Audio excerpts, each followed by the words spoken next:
अस्सलाम वालेकुम, कैसे हैं आप सब। उम्मीद करती हूँ सब ठीक ठाक होंगे। हाँ जी, तो आज हम बना रहे हैं चना चाट।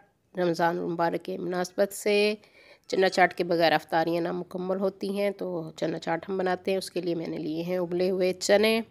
चनों को मैंने रात को भिगो के रख दिया था। सुबह मैंने इनको उबाल लिया है, थोड़ा सा नमक और मिर्च डाल के और हल्की सी हल्दी डाल के। 2 कप हमारे उबले हुए चने हैं, उसमें मैं डाल रही हूँ इमली की चटनी।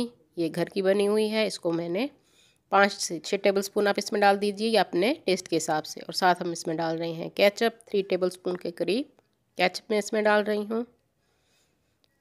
हाँ जी, उसके बाद हम डालेंगे आलू। उबले हुए आलू हैं 2 अदद, जिसको मैंने क्यूब शेप में काट लिया है। 2 प्याज हैं बारीक बारीक कटे हुए, वो हमने इसमें डाल दिए हैं। और 2 टमाटर इसमें डालेंगे। टमाटर के मैंने बीज निकाल लिए हैं।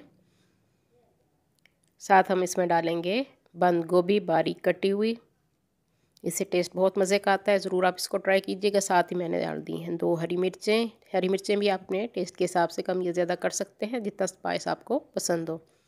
और ऊपर हम डालेंगे लेमन जूस। 1 बड़े साइज़ का नींबू है, जिसको मैं इस पर निचोड़ लूँगी। और उसके ऊपर हम डालेंगे चाट मसाला। 1 टेबलस्पून के करीब मैंने इसमें चाट मसाला डाल दिया है। बाकी थोड़ा सा हम सर्विंग के टाइम डालेंगे, आप अपने टेस्ट के हिसाब से कम या ज़्यादा कर सकते हैं। इसको अच्छी तरह से आपने मिक्स कर लेना है। मज़ेदार हमारी चना चाट हमारी तैयार है। मज़ेदार किस्म की सर्विंग डिश में मैंने इसको डाल दिया। ऊपर थोड़ी सी मैंने चाट मसाला और डाल दिया है और लेमन स्लाइस रख दी हैं। मज़ेदार हमारी चना चाट तैयार है। जो लोग न्यू है मेरे चैनल पे, वो जल्दी से मेरे चैनल को सब्सक्राइब कर लें। मेरी वीडियो को लाइक और शेयर ज़रूर कर दिया कीजिए अगर आपको पसंद आ रही हो। और साथ बेल आइकन को भी ज़रूर प्रेस कीजिए, ताकि हर आने वाली न्यू वीडियो का नोटिफिकेशन आप सबको मिल सके।